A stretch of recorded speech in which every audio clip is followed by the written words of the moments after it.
നിസ്കാരത്തിന് ശേഷമുള്ള കൂട്ടുപ്രാർത്ഥന, ഒരാൾ പ്രാർത്ഥിച്ചിട്ട് ബാക്കിയുള്ളവർ ആമീൻ പറയുന്ന രീതി ബിദ്അത്താണോ എന്നതാണ് ചോദ്യം. ഒന്നുകൂടെ വ്യക്തമാക്കിയിട്ട് ഈ ചോദ്യം ഒന്നുകൂടെ വ്യക്തമാക്കി പറഞ്ഞാൽ, ഒരാൾ ഇഹ്ദിനസ് സിറാത്തൽ മുസ്തഖീം സിറാത്തൽ ലദീന അൻഅംത അലൈഹിം ഗൈറിൽ മഗ്ദൂബി അലൈഹിം വലദ്ദാല്ലീൻ എന്ന് പ്രാർത്ഥിച്ചു കഴിഞ്ഞാൽ, എന്ന് പറഞ്ഞു കഴിഞ്ഞാൽ അതിന് ബാക്കിയുള്ളവർ ആമീൻ എന്ന് പറഞ്ഞാൽ പറ്റോ പറ്റൂലേ എന്നുള്ളതാണ് ഈ ചോദ്യത്തിൻ്റെ ഉള്ളിലുള്ളത്. എന്നിട്ട് അതിന് മറുപടി എന്താ? പ്രിയപ്പെട്ടവരെ, നമ്മൾ ഓർക്കേണ്ടത് അള്ളാഹുവിന്റെ റസൂൽ സല്ലല്ലാഹു അലൈഹി വസല്ലമയ്ക്ക് എന്നാണ് നിസ്കാരം നിർബന്ധമാക്കപ്പെട്ടത്? നബിയുടെ മക്ക ജീവിത കാലഘട്ടത്തിന്റെ അവസാന വർഷങ്ങളിലാണ്. നബി സല്ലല്ലാഹു അലൈഹി വസല്ലമ എന്നാണ് വഫാത്താകുന്നത്? ഹിജ്റ 11-ലാണ്. മക്കയിൽ നിന്ന് മദീനയിലേക്ക് പലായനം ചെയ്ത് 11-ാമത്തെ വർഷമാണ് നബി സല്ലല്ലാഹു അലൈഹി വസല്ലമ വഫാത്താകുന്നത്. ഇത്രയും വർഷത്തിനിടക്ക് അള്ളാഹുവിന്റെ റസൂൽ സല്ലല്ലാഹു അലൈഹി വസല്ലമ എത്ര നിസ്കാരങ്ങൾ നിർവഹിച്ചിട്ടുണ്ട്? മദീന പള്ളിയിൽ സഹാബിമാർക്ക് ഇമാമായിട്ട് നബി എത്ര കാലം ഉണ്ടായിരുന്നു? ഒരിക്കൽ പോലും, പ്രിയപ്പെട്ടവർ, ഒരിക്കൽ പോലും നിസ്കാരം കഴിഞ്ഞിട്ട് നബി സല്ലല്ലാഹു അലൈഹി വസല്ലമ ഉച്ചത്തിൽ പ്രാർത്ഥിക്കുകയും സ്വഹാബിമാർ അതിന് ആമീൻ പറയുകയും ചെയ്ത ഒരു രീതി നമുക്ക് കാണാൻ കഴിയില്ല. ഒരിക്കൽ പോലും അങ്ങനത്തെ ഒരു സംഭവം അള്ളാഹുവിന്റെ റസൂൽ സല്ലല്ലാഹു അലൈഹി വസല്ലമയിൽ നിന്ന് റിപ്പോർട്ട് ചെയ്യപ്പെട്ടിട്ടില്ല. അത് കളവാണ്, പച്ച കളവ് പറയുകയാണ്. കാരണം ഞാൻ നിങ്ങൾക്കൊരു ഹദീസ് കാണിച്ചു തരാം. ഈ ഒരു ഹദീസ് നോക്കൂ. ഇത് സ്വഹീഹായ ഹദീസാണ്. അൽ മുഅ്ജമുൽ ഔസത്ത് എന്ന് പറയുന്ന കിതാബിൽ രേഖപ്പെടുത്തിയ ഹദീസാണ്. മഹാനായ ബഹുമാനപ്പെട്ട ഇബ്നു ഉമർ റളിയല്ലാഹു അൻഹു അവരിൽ നിന്നും സാലിം എന്നവർ റിപ്പോർട്ട് ചെയ്യുന്ന ഹദീസാണ്. എന്താ പറയുന്നത്? ഖാല സ്വല്ലല്ലാഹു അലൈഹി വസല്ലം സ്വല്ലൻ നബി സ്വല്ലല്ലാഹു അലൈഹി വസല്ലം സ്വലാത്തുൽ ഫജ്രി. നബി സ്വല്ലല്ലാഹു അലൈഹി വസല്ലം തങ്ങൾ സുബഹി നിസ്കരിച്ചു.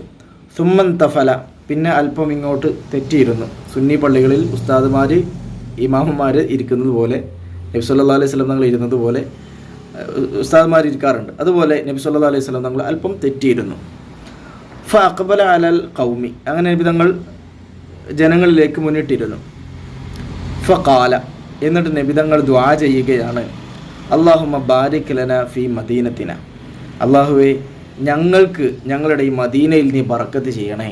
വ ബാരിക് ലനാ ഫീ മുദ്ദിന വ സാഇന, ഞങ്ങളുടെ അളവിലും തൂക്കത്തിലും ഞങ്ങളുടെ ഭക്ഷണത്തിൽ നീ ബറക്കത്ത് ചെയ്യണേ. അല്ലാഹുമ്മ ബാരിക് ലനാ ഫീ ഷാമിന വ യമനിന, അള്ളാഹു ഞങ്ങളുടെ ഷാമിനും ഞങ്ങളുടെ യമനിനും ഒക്കെ നീ വലിയ ബറക്കത്ത് ചെയ്യണേ എന്ന് പറഞ്ഞുകൊണ്ട് നബി സല്ലല്ലാഹു അലൈഹി വസല്ലമ തങ്ങൾ ദുആ ചെയ്തു എന്ന സംഭവം ബഹുമാനപ്പെട്ട ഇമാം തൊബറാനി റളിയല്ലാഹു അൻഹു എടുത്ത അൽ മുഅ്ജമുൽ ഔസത്ത് എന്ന് പറയുന്ന കിതാബിൽ ഹദീസ് കൊണ്ടുവരികയാണ്.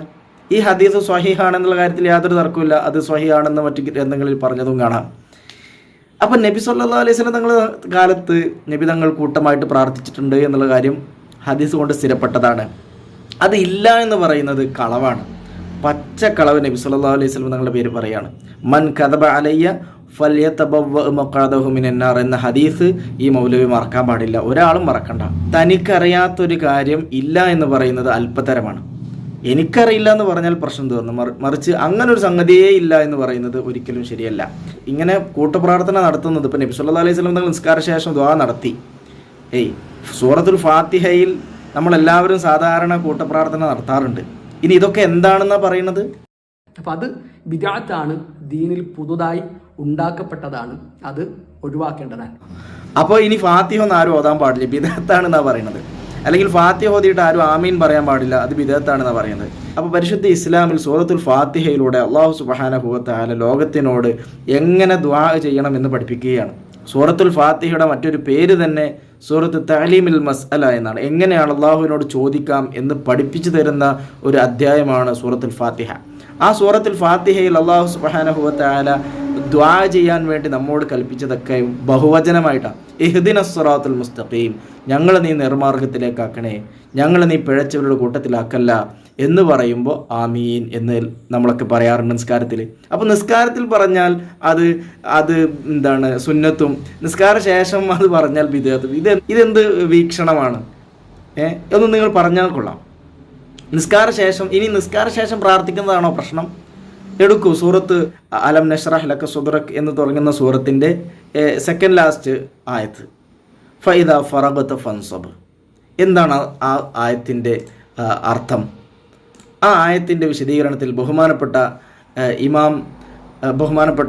ഇബ്നു അബ്ബാസ് റളിയല്ലാഹു അൻഹു അതുപോലെ തന്നെ ഖത്താദ റളിയല്ലാഹു അൻഹു എന്നൊക്കെ പറഞ്ഞ സംഭവം ഇമാം തഫ്സീറുൽ ഖുർത്തുബിയിൽ ഇമാം ഖുർത്തുബി റളിയല്ലാഹു അൻഹു അത് കൊണ്ടുവരുന്നുണ്ട്.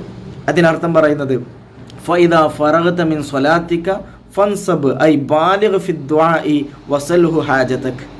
നീ നിസ്കാരം കഴിഞ്ഞു കഴിഞ്ഞാൽ നീ അള്ളാഹുവിനോട് പ്രാർത്ഥിക്കണം, നിന്റെ ആവശ്യങ്ങളൊക്കെ അള്ളാഹുവിനോട് ദുആ ചെയ്യണമെന്ന് ആണ് ഈ ആയത്തിൻ്റെ വിവക്ഷ എന്ന് ബഹുമാനപ്പെട്ട ഖത്താദ എന്നവരും ഇബ്നു അബ്ബാസ് റളിയല്ലാഹു അൻഹു എന്നവരും പറയുന്നത്. അപ്പോൾ നിസ്കാര ശേഷം ദുആ ചെയ്യണം. ആ ദുആ എങ്ങനെയാകണം? അത് ഖുർആനിൽ തന്നെ പഠിപ്പിക്കുന്നുണ്ട്. എന്ത്?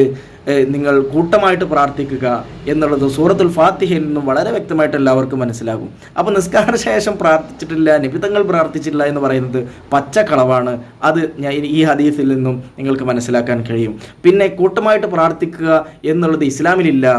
ഒരാൾ ഇപ്പോൾ ഒരു കാര്യം നമ്മൾ മനസ്സിലാക്കേണ്ടത്, ഈ ആമീൻ എന്ന് പറയുന്നത് വലിയ വേറെ ഏതോ മതത്തിലുള്ള ഒരു സംഭവമാണെന്ന് ആരും മനസ്സിലാക്കരുത്, തെറ്റിദ്ധരിച്ചു പോകരുത്.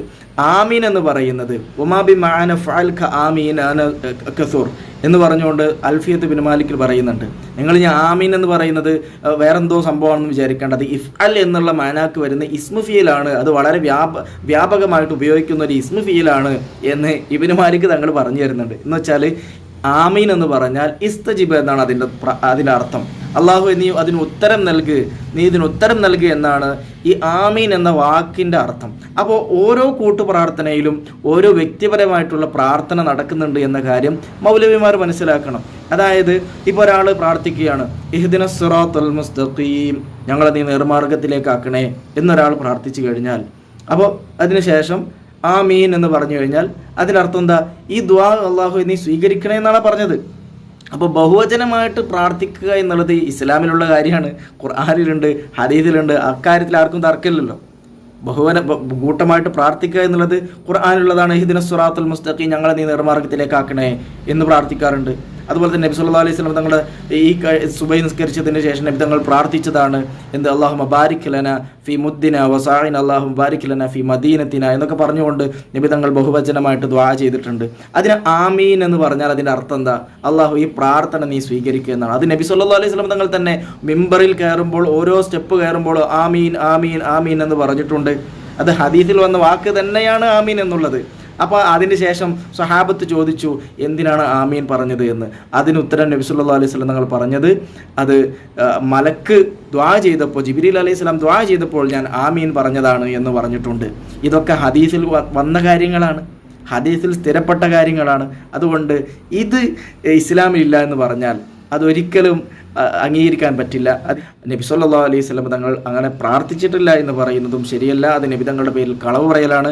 കളവ് പറയുന്നവൻ നരകത്തെ സൂക്ഷിക്കുക എന്ന് നബി സല്ലല്ലാഹു അലൈഹി വസല്ലം തങ്ങൾ പറഞ്ഞത് മറക്കാൻ പാടില്ല എന്ന് ഈ സുഹൃത്തിനെയും എല്ലാ വഹാബികളെയും ഓർമ്മപ്പെടുത്തുകയാണ്.